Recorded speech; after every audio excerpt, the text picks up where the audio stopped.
Aujourd'hui, on va parler de deux produits Apple, c'est pour ça que j'ai sorti le fond blanc type les présentations de Jony Ive. The design is so perfect and the sound is so clear. The experience is almost magical. Puisque aujourd'hui, c'est un duel entre les AirPods et les nouveaux Beats 6, puisque Beats est une marque d'Apple. Tous les deux adoptent la nouvelle puce W1. Donc le but de cette vidéo, c'est de savoir lequel des deux va vous mettre la puce à l'oreille.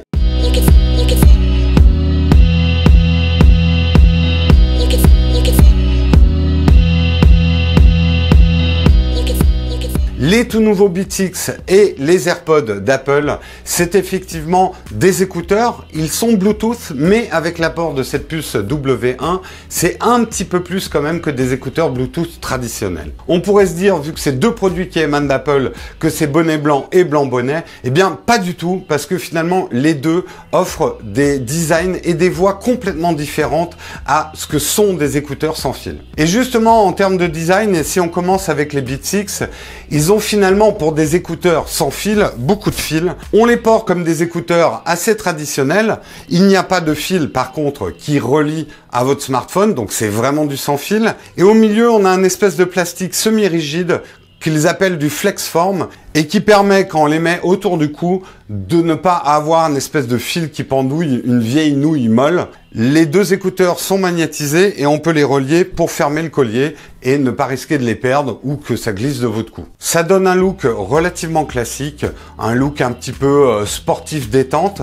Ce qu'il y a de bien, c'est qu'ils ont bien calculé la longueur du fil ici. Quand on tourne la tête à droite ou à gauche ou qu'on fait des mouvements, on n'a pas du tout de fil qui va nous tirer sur les côtés. J'ai parlé de look sportif. Attention, ils ne sont pas très adaptés pour les sports intenses puisqu'ils ne sont pas résistants à la sueur. Les AirPods, quant à eux, c'est un design beaucoup plus radical. Ils prennent le côté sans fil au pied de la lettre puisque on a un objet qui n'a absolument pas de fil. On dirait d'anciens écouteurs Apple à qui on a coupé le fil. Ça se pose dans l'oreille plus que de se plugger. Donc, on peut parler d'intra-auriculaire. Ça n'en est pas vraiment puisque ça se pose vraiment sur le côté. C'est très léger, c'est sans fil, c'est d'une grande liberté.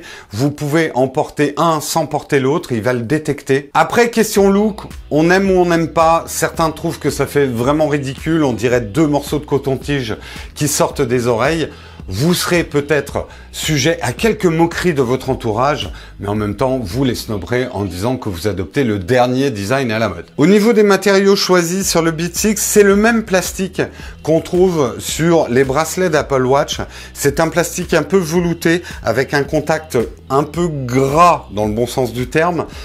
Très agréable en main et surtout qui dure très très longtemps. Les Beats 6 offrent, comme des écouteurs traditionnels, plusieurs embouts disponibles afin de vraiment bien adapter les écouteurs à votre type d'oreille. Et en plus, vous trouverez deux tours d'oreille amovibles qui permettent, pour ceux qui ont vraiment des oreilles difficiles pour que des intra-auriculaires tiennent, d'offrir un support supplémentaire.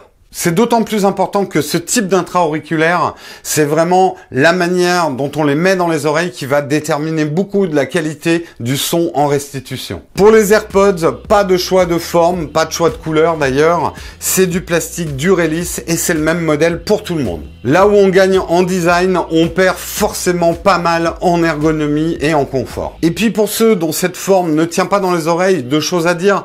Le fait qu'il n'y ait plus le poids du fil les rend quand même plus ergonomiques que n'étaient les AirPods filaires qu'on avait dans les iPhones jusque-là. Et la deuxième chose, c'est que si ça ne tient vraiment pas, Apple vous propose la méthode Van Gogh. Snip, snip les deux oreilles et vous vous faites greffer une paire d'oreilles compatible Apple à la place. C'est pourtant simple, non ?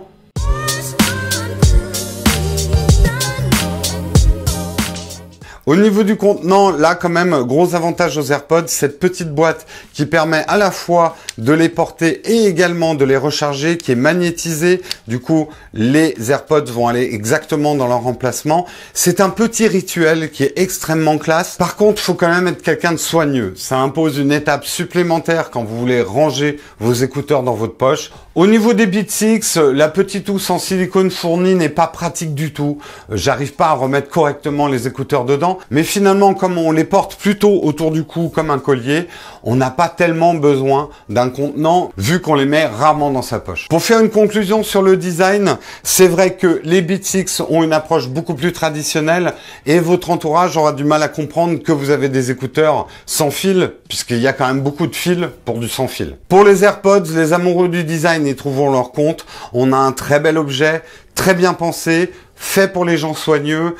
Et c'est vrai qu'une fois porté à l'oreille, c'est un choix de design qui s'assume.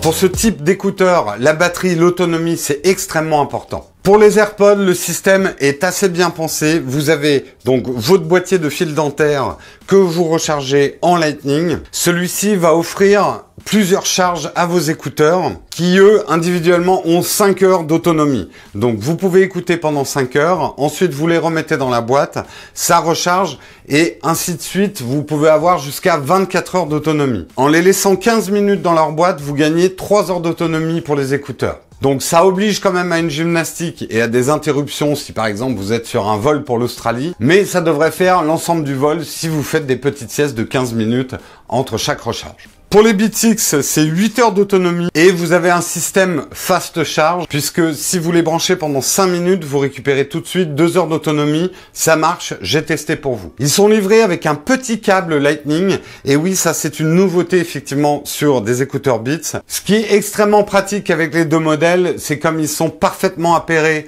avec les iPhones ou les iPads, on a un indicatif assez clair du niveau de batterie, donc on sait où on en est. Par contre, et je sais que certains d'entre vous vont me le demander, on ne peut pas les utiliser pendant qu'ils sont en train de charger.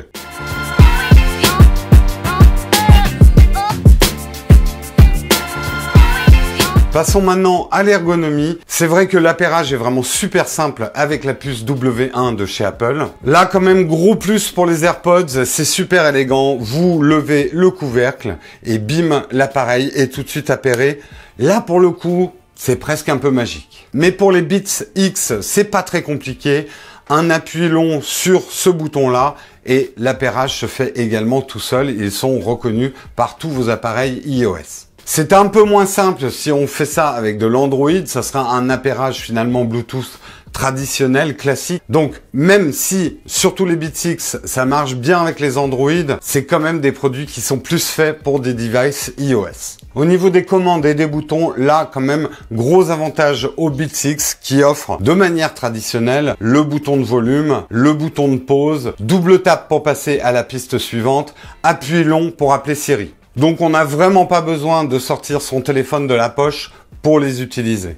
Mon seul regret avec les Beats X, c'est le bouton d'allumage que je trouve peu accessible et peu visible et un peu petit. Pour les AirPods, c'est la brillante illustration de la forme avant la fonction, puisque les commandes sont hyper minimales. Vous avez qu'une seule commande sur les écouteurs eux-mêmes. C'est un double tap, et le double tap, vous pourrez l'attribuer à deux commandes différentes, soit invoquer Siri, soit passer à la piste suivante. Pas du tout de commande de volume, ce qui vous obligera à sortir votre Apple Watch ou votre iPhone afin de changer le niveau sonore ou de mettre en pause ou ce genre de choses. Je trouve ça personnellement très pénible.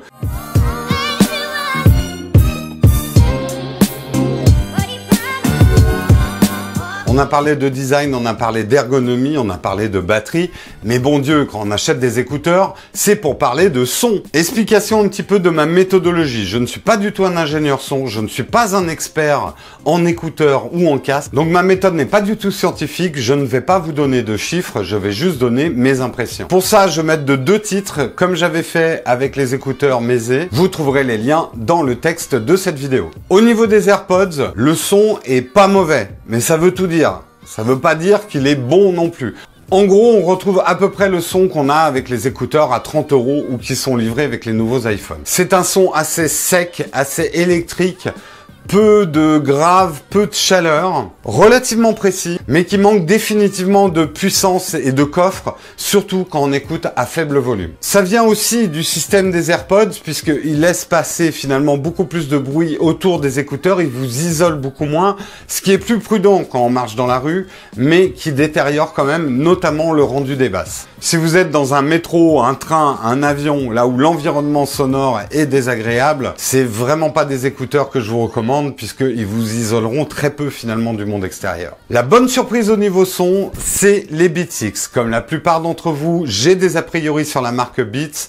Pour moi, il y a trop de grave, c'est des sons vulgaires, c'est des sons épais, juste bons à du mauvais rap. Eh bien, finalement, j'ai été agréablement surpris. Certes, les basses sont plus présentes, ça va pas plaire à tout le monde, mais elles sont bien mieux équilibrées que d'autres écouteurs ou casques Beats que j'ai pu entendre. Beaucoup plus équilibrées avec les médiums qui sont bien présents et les aigus bien restitués sans exagération. L'avantage, c'est que ça donne plus de coffre, plus de puissance au son, même quand vous êtes à un faible volume. Sur des titres assez précieux et délicats comme celui de Mathieu Bogertz dont je vous ai parlé, j'ai été très surpris de la restitution. Ça ne détériore pas trop la voix. On entend bien ces claquements de lèvres et toutes les subtilités de cette chanson. Bref, je donnerai quand même un +1 au niveau son, au niveau des Beats X. Ça vient aussi des embouts que vous choisissez puisque d'être mieux isolé permet de mieux restituer les basses et d'avoir un spectre sonore plus important. Et pour tester les capacités microphone de ces deux paires d'écouteurs, j'ai fait appel à Damien. Damien, bonjour.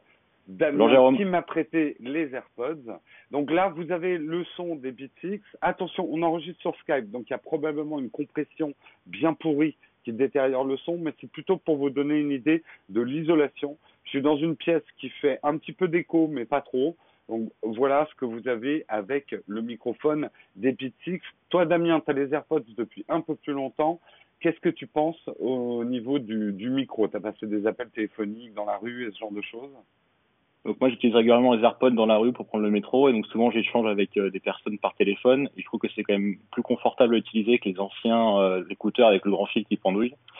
La qualité de son est quasiment meilleure que les anciens. Le seul petit défaut, c'est quand on a du vent en extérieur, effectivement, ça fait quand même pas mal de bruit et la personne qui nous écoute en face remarque en général une petite coupure ou un petit soufflement qui est quand même pas super pratique.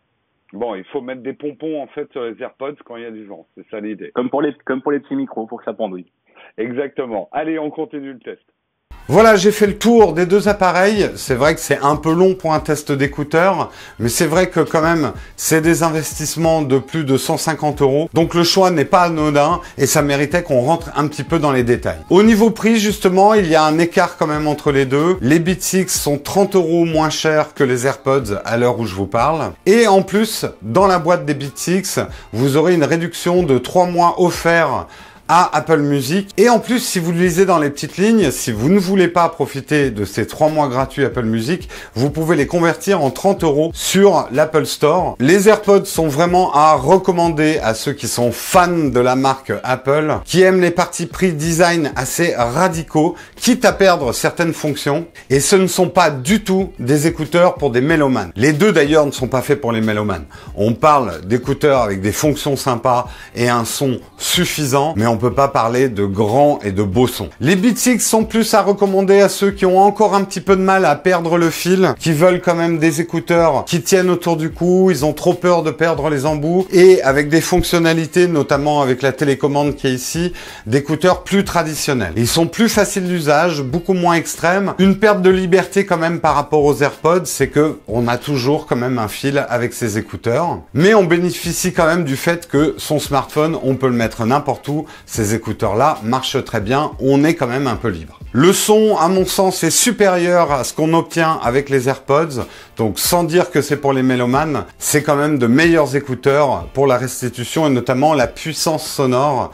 Quand on est à faible volume, l'expérience est plus agréable. Moi, mon choix est fait et vous l'avez pressenti dans le test, c'est les Beats X que j'ai préférés parce qu'ils sont plus adaptés à mes usages et à qui je suis moi. Je suis quelqu'un de trop bordélique et de pas assez soigneux pour remettre systématiquement mes petits écouteurs dans la petite boîte que je remets dans ma poche. Je me connais, au bout de 3-4 mois, ça va voler en éclats, mes écouteurs seront n'importe où et j'aurais trop peur de les perdre. Pas forcément de mes oreilles, mais dans une poche de jean avec un trou, ce genre de truc, ça c'est tout moi. Là, mes écouteurs sont toujours autour du cou. Comme les gants pour les petits enfants, je les perdrai moins. Également, j'aime bien les intra-auriculaires, ça m'isole bien quand même du monde extérieur. Je comprends aussi que certains n'aiment pas du tout le côté bouchon dans les oreilles.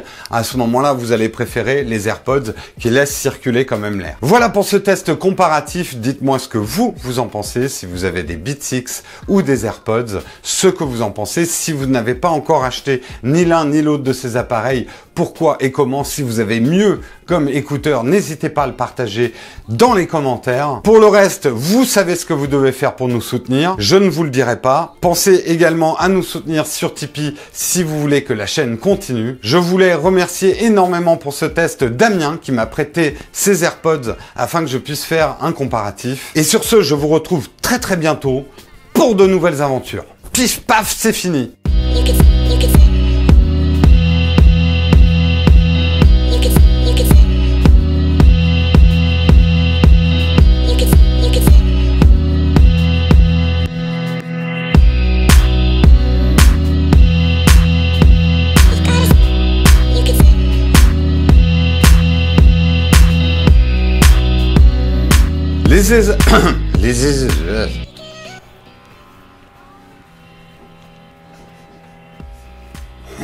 Putain de perceuse. Quand je disais que c'était pour les gens soigneux. J'ai également des oreilles de quarantenaire, donc il y a certaines fréquences que je n'entends plus. Ça me permet aussi de moins entendre certaines conneries, mais ça c'est juste dans les avantages de la vieillesse. Il n'y en a pas tant que ça. Quand vous êtes dans le métro ou dans un avion, les navions, c'est pas un appart qu'ils font là, c'est un gruyère. Les AirPods sont à remonter. Et voilà, dites-moi ce que vous en pensez, si vous avez déjà des Beats X ou des AirPads. Des grands AirPads sur les oreilles.